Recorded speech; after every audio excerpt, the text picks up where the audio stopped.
Can you please turn on the lights? I'm not using the presentation, so I just I see it better. Thank you so much.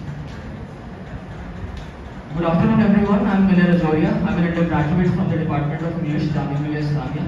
First of all, I thank Dyal Singh Evening College and Delhi University for inviting me here today, and I'm happy to be here because I remember that the first time I read this paper, Kudi ma'am was the convener at Khalsa College. So I'm sorry, ma'am, it's going to be a repeat telecast for you, but I have tweaked it a bit, so please bear with me. So the paper I'm going to talk about today's title on the personal and political aspects of identity in the poetry and lyrics of Sahir Ludhianvi, with special reference to his profound lyrics in Guru Dutt's classic 1957 film Pyaasa, if I'm given the time.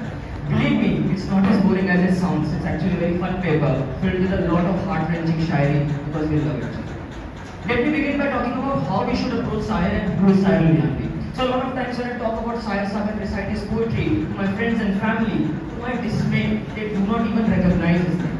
It is sad, but I do not get disheartened because I firmly know that they know Sahir. It is just that they don't know it is Sahir. So when they give me that dumbfounded face, I've learned one line. I know after which I'll say, and they'll say, "अच्छा, तो शायर ने लिखा है." So I say, "तुमने वो गाना सुना है? कभी कभी मेरे दिल में ख्याल आता है से हाँ." And I said, "वो शायर ने लिखा है, वही शायर ने लिखा है." And I recall this incident today because it tells something fundamental about Sahir Sahab in the sense that he is in the rank of those great people whose work precedes their reputation. Like me, countless people in the world identify, sing and have a unique personal memory of Sahir Sahab's lyrics from मैं जिंदगी का साथ निभाता चला गया और अभी न जाओ छोड़ करके दिल कभी भरा नहीं तू मन रे तू काहे न धीर धरे. I can name hundreds of his magnificent songs countless common people across the world listen to every day while working, sweeping, praying. My own grandmother listens to them every day on Sare Gama Karwa, not knowing like many others that they were written by the splendid pacifist, humanitarian and feminist poet Sahir. But this is not Sahir Sahab's shortcoming, but I would argue is actually one of his greatnesses. That even after 43 years of his death, contrary to his own prediction when he said, "कल कोई मुझको याद करे, क्यों कोई मुझको याद करे? Who will remember me tomorrow? Why will anybody bother? मसरूफ ज़माना यानी busy world, मसरूफ ज़माना मेरे लिए क्यों कब सपना बर्बाद करे? मैं पल दो पल का शायर हूँ." After listening to this, one is moved to say, Sahir Sahab ज़माना बहुत खराब है, बहुत लोग आपको बेइंतहा याद कर रहे हैं. Therefore, he has unknowingly become a part of our culture, our language, our festivals, our love and heartbreaks. And every day, even without us knowing that he is there.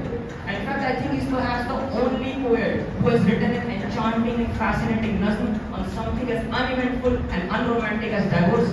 I'm referring to the Dutt, "चलो एक बार फिर से रचने में बन जाए हम दोनों," which was put in Mumra 1963 and was put on screen in Sunil Dutt Sahab. He's playing the piano in that song. And even if it is our shortcomings, it is not Sahir Sahab's, but ours that we do not recognize his name. Friends, this is Sahir Ludhianvi, born in 1922, pre-partition Punjab, in Ludhiana, from where he gets his takhallus or pen name, and was one of the greatest, most experimental, humane, and at the same time, the most controversial and adamant lyricist of Hindustani cinema. But it must be noted that foremost and at last, Sahir Sahab remained a first great Hindustani poet, unlike Shailendra, who was primarily a songwriter and then a literary poet. Sahir Sahab's filmy and non-filmy poetry, by any perspective of literary criticism, stand true to their salt, and are pure literature in the true academic sense of that word. वो अदब है, वो साहित्य है. So one thing needs to be clarified on the outset, that his filmy lyrics are literature at par with his poetry, or any poetry for that matter, and needs to be considered as part of the progressive canon. Moving on, if you take his lyrics for example from any song and just speak or recite them without music, or just jot it down on paper and read, you see beautiful, meaningful poetry written in perfect rhyme and meter. I mean, look at lyrics of today, they don't make sense even with music. Whereas Sahir Sahab's poetry makes sense even without the music. That is the power of his poetry, that it can stand on its own. Take for instance this polemical song from the film Bhool Ka Bhool, composed in the form of a lullaby, but is replete with overtones of identity politics, pointing out to the dangers of religious and nationalist identities pose to derange us from recognizing ourselves fundamentally as human beings. Well, to save your ears, I won't sing, but I can certainly recite. मालिक ने हर इंसान को इंसान बनाया, हमने उसे हिंदू या मुसलमान बनाया, कुदरत ने तो बख्शी थी हमें एक सी धरती, हमने कहीं भारत कहीं ईरान बनाया, जो तोड़ दे हर बंद वो तूफान बनेगा, इंसान की औलाद है इंसान बनेगा, तू हिंदू बनेगा मुसलमान बनेगा. Who can deny that this is not literature? And we are in dire need to read it in today's time. Besides, I talk about countless other qualities which countless critics have pointed out, which make his poetry and lyrics speak was even now. But over a year, that charisma of Sahir, but over a year of academically engaging with his works and being an admirer from my childhood, I will talk about something new today.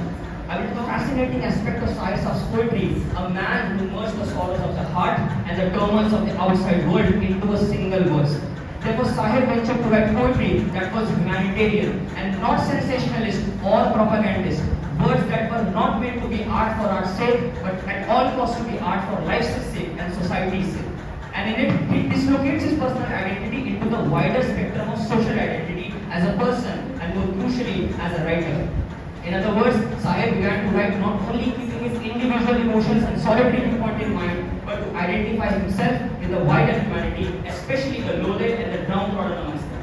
Hence, his writings can be linked to a pendulum, oscillating between two extreme points of romance and revolution, or in other words, the articulation and expression of personal loss and political disillusionment.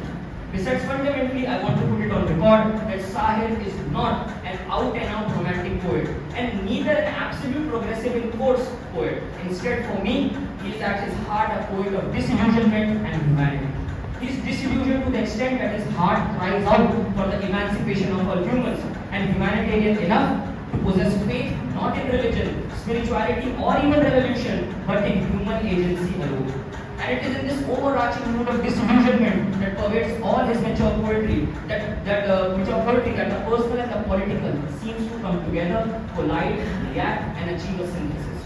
These mutual and coherent expressions of the disenchantment of the personal and political dimensions of identity, which he tried and succeeded in bringing in his poetics, are hinted in this couplet. Let me recite. मैंने हर चंद गमे इश्क को भूलना चाहा, गमे उल्फत, गमे जिंदगी में समोना चाहा. मैं जानता हूँ थोड़ी मुश्किल है, मैं ट्रांसलेट कर देता हूँ. I tried to forget the sorrows of love every instant by bringing together the pains of the heart to the pains of the world. To see the personal in the political and vice versa. To look beyond my own pain and the wider suffering of humanity. I mean, it sounds something like Pyaasa और भी दुख है ज़माने में मोहब्बत के सिवा, रातें और भी हैं बस की राहत के सिवा, मुझसे मेरे महबूब मुझसे पहले सी मोहब्बत ना. He actually what is saying? He's saying कितना दुख है टूटे हुए दिल के सिवा, and so many sources of solace except the union or the visal of the beloved. Now, to better understand this aspect in entirety, we need to understand the two schools of thought that existed and still continue to do in not only Urdu literature but in all literatures of the world. And towards which Sahir Sahab was reacting to craft his own unique poetic voice. The schools I am talking about are the romantic school and the progressive school of thought. The point of contention between them is regarding the true purpose of literature. The romantic school, influenced by the classical tradition, argued that personal expression, aesthetics of the world, idealism in love, and individual emotion should be the primary themes of expression and not out-and-out socio-political criticism. They advocated for personal poetry as personalized as Wordsworth's expression, "My heart leaps up when I behold the rainbow in the sky." The progressives, on the other hand, inspired by Marxism and realistic depiction of the ugliness and vices of an unequal world. They want social change and to challenge the status quo. Many of them are leftists and some are even committed Marxists. Kabir is a good example of the latter group. In India, they formed the Progressive Writers Association, or PWA, which had in its ranks many of my own favorite writers, Amrita Pritam, Shailendra Krishan Chandra, Bedi, Sahir, Kabir Sahab, and Premchand amongst others, Sajjad Zahir as well. Premchand amongst others. Their philosophy is best summed up in the inaugural address of Premchand delivered at the PWA conference in 1936, titled The Nature and Purpose of Literature. He said, literature can best be defined as a criticism of life. The literature of our immediate past had nothing to do with actuality. Our writers were living in a world of dreams. So it's basically roasting the romantics there. And when you seriously think about these two apparently polar opposite views, you begin to understand the seriousness and relevance of this contention. It's not about the bickering camps of critics, but about the essential human condition. I mean, as a poet myself, I've often been confronted with this dilemma. I question myself, should my life, my heartbreaks, my happiness, in short, my life, my roots, should be the center of my poetic universe, or should my art, as Brecht called it, be a hammer with which I should not only reflect but shape reality?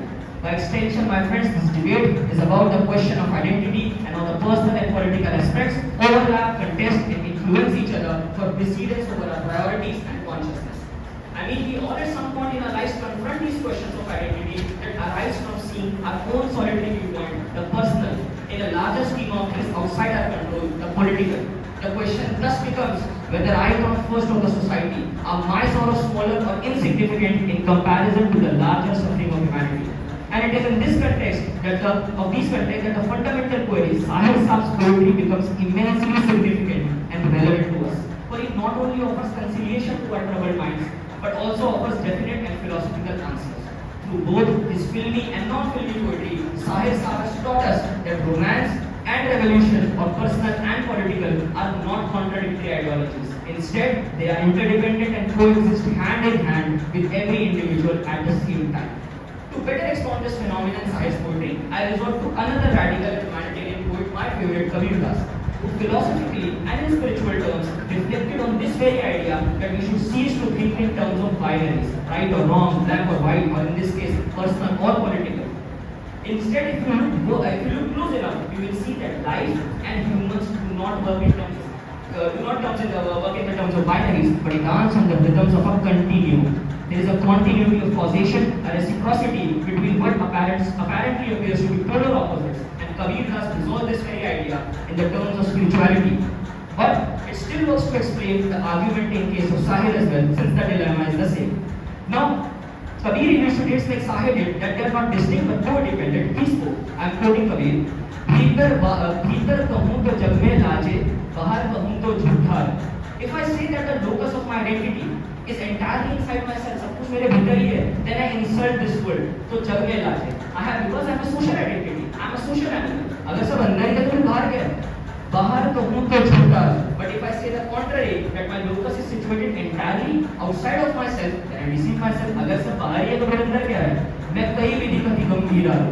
What should I reply to this गंभीर serious question?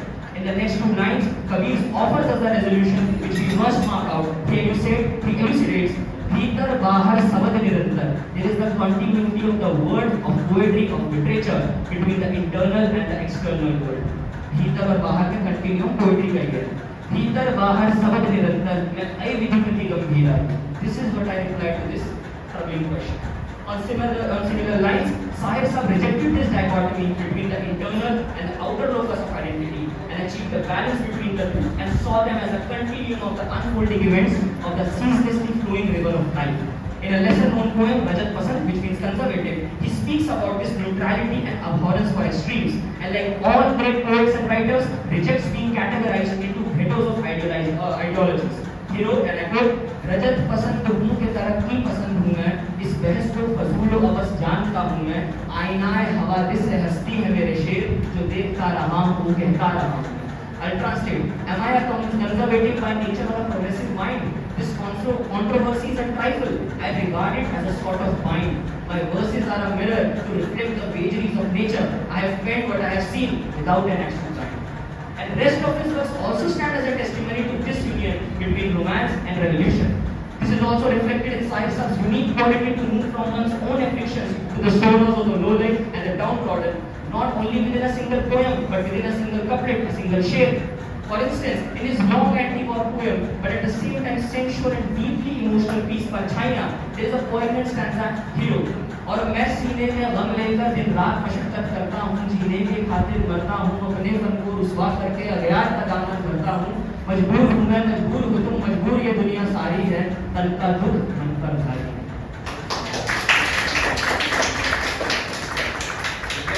By explaining this part, और मैं सीने में गम लेकर दिन रात मशक्कत करता हूँ. The pain of the worker that he cannot even afford to vent out his pain, but has to work.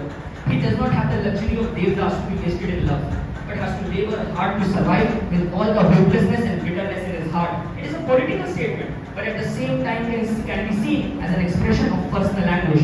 He also writes, अपने फन को रुसवा करके अज्ञात का दामन भरता हूँ. Now a whole Marxist analysis could be written on this very line, where he talks about how he is wasting his fun or his talent to fill the pockets of the rich. अज्ञात is where का दामन भर रहा. The whole Marxist idea of the profit deriving from the surplus produced by the hard labor of the poor. Then he says, मजबूर हूँ मैं, मजबूर हो तुम. It is personal, it is about you and me. But मजबूर ये दुनिया सारी है. But so is the world troubled like us, hard pressed with pain. And then he writes, तन का दुख मन पर भारी. He's saying that the fight for bare survival, to fill my stomach, to get the food, the pangs of hunger, the tan ka dukh is overpowering the sorrows of my heart. मन के दुख पर भारी है. You cannot afford to pay attention, this is what he's saying. You cannot afford to pay attention to the problems of your heart, your personal wants, on an empty stomach, without the materialistic basis of survival. At last, I'll just conclude, therefore, that Sahir aesthetically weave the tensions of the individual and political anxieties into the fabric of a single verse, expressing utter disillusionment, but yes, with a dash of hope. This added a unique dimension of duality of meaning, transforming his poetry from mere tales of unsuccessful love to exquisite verses where love becomes a social phenomenon, a form of revolution, and socio-political debates became the canvas of political personalism.